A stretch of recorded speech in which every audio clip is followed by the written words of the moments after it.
Welcome back to KCPH TV. मैं आपके साथ सैरिश और आज है हम अपने इस वीक की 4th एपिसोड में। और अगर आपने हकीकत में ये सारी एपिसोड सुनी है तो आप आज़ाद फील कर रहे होंगे। और जो आपने list of to do list बनाई थी आज आप उसको फाड़ के फेंक सकते हैं, because you have to do nothing. अब जब मेरा ये कुछ सर्मन सुनेगा तो वो समझेगा कि मैं लोगों को लेज़ी बना रही हूँ और मैं लोगों को बता रही हूँ कि उनके एक्ट्स का कोई रोल नहीं है उनकी ज़िंदगी में, और वो कुछ भी करेंगे सो दे आर लाइक क्राइस्ट, और वो अकाउंटेबल नहीं है इस चीज़ के लिए। पर मैंने आज तक ये बात लर्न किया कि हम जब भी लोगों को आउटर एक्शंस तब्दील करवाते हैं और हम उनकी रूट को कट डाउन नहीं करते, इट्स लाइक दैट। अगर आप ये सोचते हैं कि आपके एक्शंस जितने चेंज होंगे उस कदर ज़्यादा आप इंटरनली चेंज हो जाएंगे, तो ये आपकी गलत फहमी है। इट्स लाइक दैट कि आपने एक ट्री लगाया हुआ है और आप हर हफ्ते उसकी ट्रिमिंग करते हैं, आप उसके सारे पौधे काट देते हैं। आप जंगली, जब आपके गार्डन में वीड्स आ जाते हैं तो आप में से कौन है जो अपने वीड्स को ट्रिम करते हैं? आप वीड्स को जंगली पौधों को आप ट्रिम करते हैं या जड़ से उखाड़ते हैं? आप जंगली पौधों को कभी ट्रिम नहीं करते हैं, आप उनको जड़ से उखाड़ते हैं। एग्जैक्टली इसी तरह आपने अपने ओल्ड मैन की जो आइडेंटिटी थी उसको जड़ से उखाड़ना है, ना कि उसको चेंज करने की कोशिश करनी है। क्या आपको मेरी बात समझ आ रही है? उसको जड़ से उखाड़ना है, और कैसे जड़ से उखाड़ेंगे? पुरानी इंसानियत को उतार दो और नई इंसानियत को पहन लो। अपनी अकल की रूहानी हालत में नए बनते जाओ। दुनिया के हम शक्ल ना बनो। अकल नए हो जाने से सूरत बदलते जाओ। इस तरह तुम क्या जानते जाओगे? वो जब कहता है तुम इस तरह खुदा की नेक पसंदीदा और कामिल मर्द जनोगे, एक्चुअली आप मोर फेमिलियर होंगे अपने स्पिरिट पार्ट से बजाय के अपने फ्लैश के पार्ट से। करंथियंस का लेटर जो है, पहला करंथियों, हमें क्या बताते हैं? पहला करंथियों हमें ये बताता है, देखिए वो क्या कहते हैं। कहता है लेकिन जो बुलाए हुए हैं, यहूदी हो या यूनानी, उनके नज़दीक मसीह खुदा की कुदरत और खुदा की हिकमत है। क्योंकि खुदा की बेवकूफ़ी आदमियों की हिकमत से ज़्यादा हिकमत वाली है, और खुदा की कमज़ोरी आदमियों के ज़ोर से ज़्यादा ज़ोर आवर है। हम अंडरस्टैंड ही नहीं कर सकते कि स्पिरिचुअल रेलम में खुदा किस तरह काम करते हैं जब तक हम नेचुरल होकर सोच रहे हैं। जब तक हम सिर्फ वही बिलीव करेंगे जो हम देख सकते हैं, जो हम सूंघ सकते हैं, जो हम टच कर सकते हैं, जो हम महसूस कर सकते हैं, और जो हमें लगता है कि इसका नतीजा यही निकलना होगा। आपकी सिचुएशन जैसे, अगर खुदा खड़ा होके तूफान को झड़क सकता है, अगर 5 रोटियाँ और 2 मछलियाँ मल्टीप्लाई हो सकती है, अगर पीटर की बोट में जिसमें कोई मछली नहीं थी वो इतनी मछली पकड़ सकता है कि उनकी कश्तियाँ डूबने लगी, अगर मछली के मुँह से उनका टैक्स निकल सकता है, तो ऑफ कोर्स इसका मतलब है स्पिरिचुअल में ये काम आम बात है। आपको पता है जब हमारे अराउंड मिरेकल्स होते हैं हम कहते हैं वाओ! हम इसलिए वाओ कहते हैं क्योंकि हमने बिलीव ही नहीं किया होता कि खुदा ये कर सकता है। स्पिरिचुअल हमारे लिए नॉर्मल होना चाहिए और फ्लेश हमारे लिए इब्नॉर्मल होना चाहिए। बट उल्टा है, फ्लेश हमारे लिए नॉर्मल है और स्पिरिचुअल हमारे लिए एबनॉर्मल है।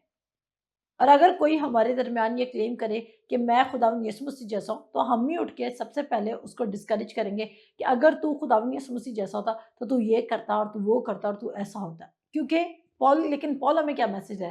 कहता है आइंदा को हम किसी को ना खुद बदन से जज करेंगे, ना किसी को जिस्म के लिहाज से परखेंगे। और आप बहुत ज़्यादा जजमेंटल और बहुत ज़्यादा क्रिटिकल हो सकते हैं अगर आप अपने आप को फ्लैश में देखते हैं।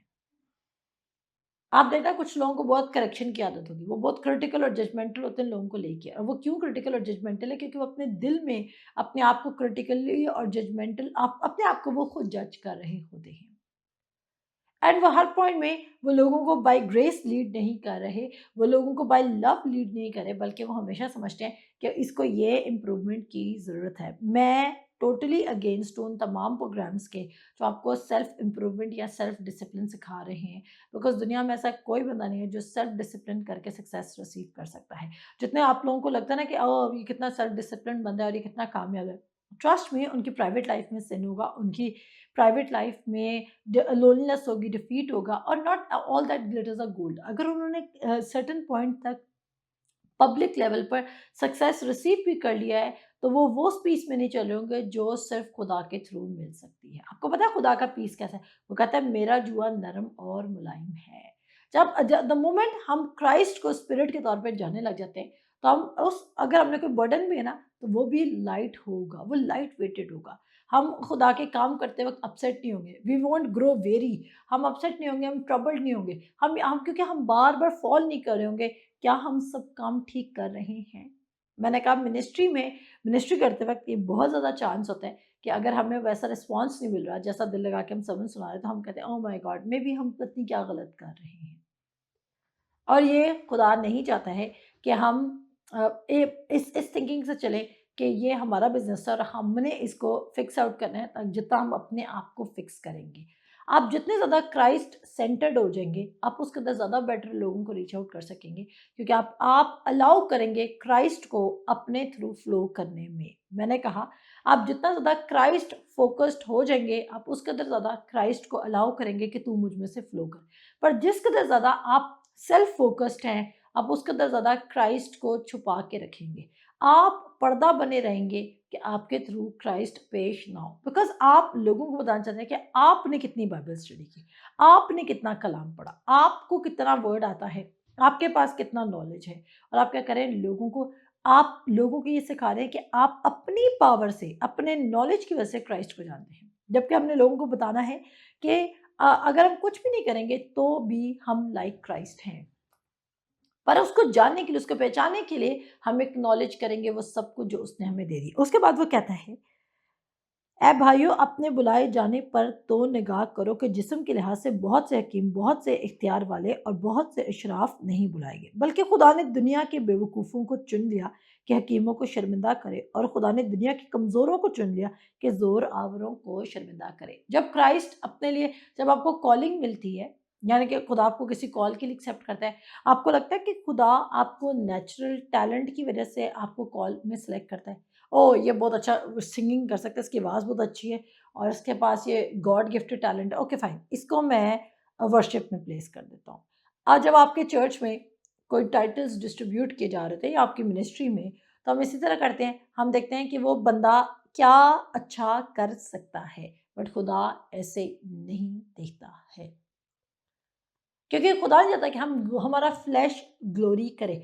पॉल कहता है आइंदा को कोई अपने ऊपर फ़ख्र ना करे, ताकि किसी को भी मौका ना मिले कि वो अपने ऊपर फ़ख्र कर सके। आपने फ़ख्र नहीं करना है कि आप क्या कर रहे हैं। मैंने कहा एक स्टडी और काम और कंपोज़्ड लाइफ़, बिलीवर की लाइफ़ तब हो सकती है जब वो देख रहा है कि उसने क्या किया है, क्या जब वो फ़ोकस्ड नहीं है कि वो क्या कर सकता है और क्या नहीं कर सकता है। जबकि वो फ़ोकस्ड है कि वो खुदावंद यीशु मसीह में कौन है। वो हमेशा बिलवड फ़ील कर रहा है, वो हमेशा फ़ेवर्ड फ़ील कर रहा है, वो हमेशा एक्सेप्टेड फ़ील कर रहा है, वो हमेशा एनकरेज्ड है, और उसकी उसकी जो उसका मिनिस्ट्री वर्क जो है या जो उसकी कॉल है, वो उस पे डिपेंडेंट नहीं है कि कितनी एप्रिसिएशन उसको आ रही है। वो उस पे डिपेंडेंट नहीं है कि कौन उसको सुनना चाहता है और कौन नहीं सुनना चाहता। वो उसकी उसको कितना मौका मिल रहा है और कितना मौका नहीं मिल रहा। अगर इस ज़मीन पे चार्ल्स स्पर्जियन ने एक दफ़ा एक स्टेटमेंट दी थी कि अगर इस ज़मीन में तुमने किसी एक बंदे को भी बॉर्न अगेन कर दिया ना, तो तुमने अपनी वेन लाइफ नहीं गुजारी, बल्कि तुमने एक मीनिंगफुल लाइफ गुजारी है।